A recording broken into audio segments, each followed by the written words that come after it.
രീതിയിൽ വളർന്നു വന്ന ഈ അതിശക്തിയായ വിദ്യാഭ്യാസ മുന്നേറ്റത്തെ തകർക്കാൻ ഒരു ശക്തിയെയും അനുവദിക്കില്ല എന്ന് കേരളം ഒറ്റക്കെട്ടായി പ്രഖ്യാപിക്കേണ്ടുന്ന സമയമാണിത് എന്നാണ് ഞങ്ങളുടെ അഭിപ്രായം. ഇപ്പോഴ് കിം റിസൾട്ടുമായി ബന്ധപ്പെട്ട് ചില പ്രശ്നങ്ങൾ ഉയർന്നു വന്നിരിക്കുകയാണ്. എഞ്ചിനീയറിംഗ് മേഖലയിലെ പ്രവേശന പരീക്ഷാ ഫലവുമായി ബന്ധപ്പെട്ട് കോടതി പുറപ്പെടുവിച്ച വിധി യഥാർത്ഥത്തിൽ കേരളത്തിൻ്റെ താല്പര്യം സംരക്ഷിക്കുന്നതിന് വേണ്ടി നടത്തിയ ഒരു ശ്രമത്തിന് കോടതിയുടെ അംഗീകാരം ലഭിച്ചില്ല എന്നാണ് നമുക്ക് മനസ്സിലാക്കാൻ സാധിക്കുന്നത്. അതാണ് വിധി. കേരള സിലബസിൽ പഠിക്കുന്ന വിദ്യാർത്ഥികൾക്ക്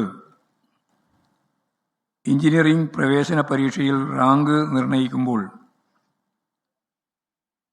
അവർ പിന്തള്ളപ്പെട്ടു പോകുന്നു എന്നതായിരുന്നു ഇവിടെ കുറച്ചു കാലമായി സജീവമായി ചർച്ച ചെയ്ത പ്രശ്നം.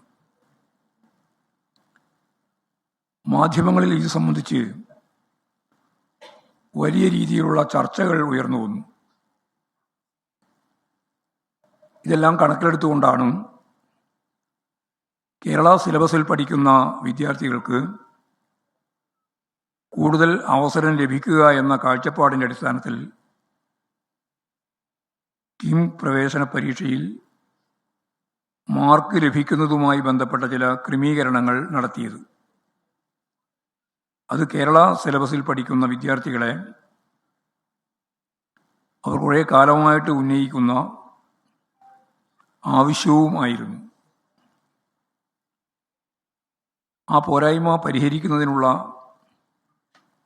ഇടപെടലാണ് ഗവൺമെൻറ് ഭാഗത്തു നിന്ന് ഉണ്ടായത്.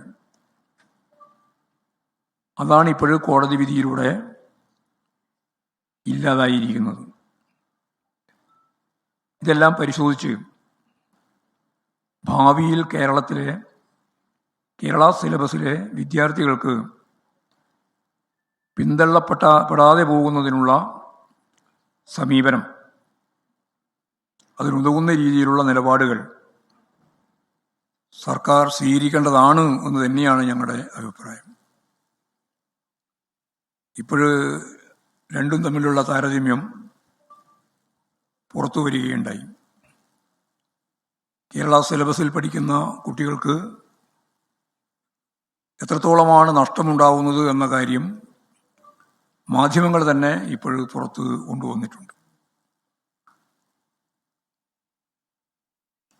കേരള സിലബസുമായിട്ട് ബന്ധപ്പെട്ട് ഗവൺമെൻറ് ചൂണ്ടിക്കാണിച്ച രീതിയിൽ പ്രവേശനം ലഭിച്ചിരുന്നുവെങ്കിൽ അതിൽ 1ാം റാങ്ക് കിട്ടുമായിരുന്ന കുട്ടി ഇപ്പോൾ 7ാം റാങ്കുകാരനായിട്ട് പിന്തള്ളുകയാണ് ചെയ്തത്.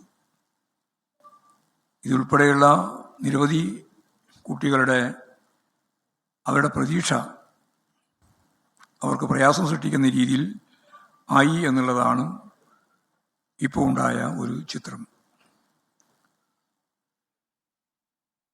വേറൊരു പ്രധാനപ്പെട്ട പ്രശ്നം ജമാഅത്തെ ഇസ്ലാമിയുമായി ബന്ധപ്പെട്ടുകൊണ്ടുള്ള അവർ നടത്തിക്കൊണ്ടിരിക്കുന്ന പ്രചരണത്തിൻ്റെ ഒരു സാമ്പിളാണ്. മീഡിയ വൺ എന്ന് പറയുന്നത് ജമാഅത്തെ ഇസ്ലാമി നടത്തുന്ന ഒരു ചാനലാണ്. രാജ്യത്ത് മതരാഷ്ട്രമുണ്ടാക്കാനും മറ്റു മതസ്ഥരെ അന്യരായി കാണുകയും ചെയ്യുന്ന ആശയ പ്രചരണമാണ് ഇവിടെ നടത്തിക്കൊണ്ടിരിക്കുന്നത്. അന്യ മതവിഭാഗങ്ങളോട് ശത്രുതാപരമായ നിലപാട് അതിൻ്റെ ആശയ പ്രത്യശാസ്ത്രത്തിൽ തന്നെ കൃത്യമായിട്ടും ഉള്ളത് ആണ്. അതിൻ്റെ ഭാഗമായി പ്രവർത്തിച്ചുകൊണ്ടിരിക്കുന്ന മീഡിയ വൺ തുടർച്ചയായി ഇടതുപക്ഷത്തെ ആക്രമിച്ചുകൊണ്ടിരിക്കുകയാണ്. അതിനായി കള്ളക്കഥകൾ പ്രചരിപ്പിക്കുകയുമാണ്. ജമാഅത്തെ ഇസ്ലാമിയും UDF ഐക്യമുന്നണി പ്രസ്ഥാനത്തിൻ്റെ ഭാഗമായി യോജിച്ച് പോകുന്ന വിഭാഗമായിട്ട് ഇപ്പോഴെല്ലാവർക്കും അറിയാൻ കഴിയും.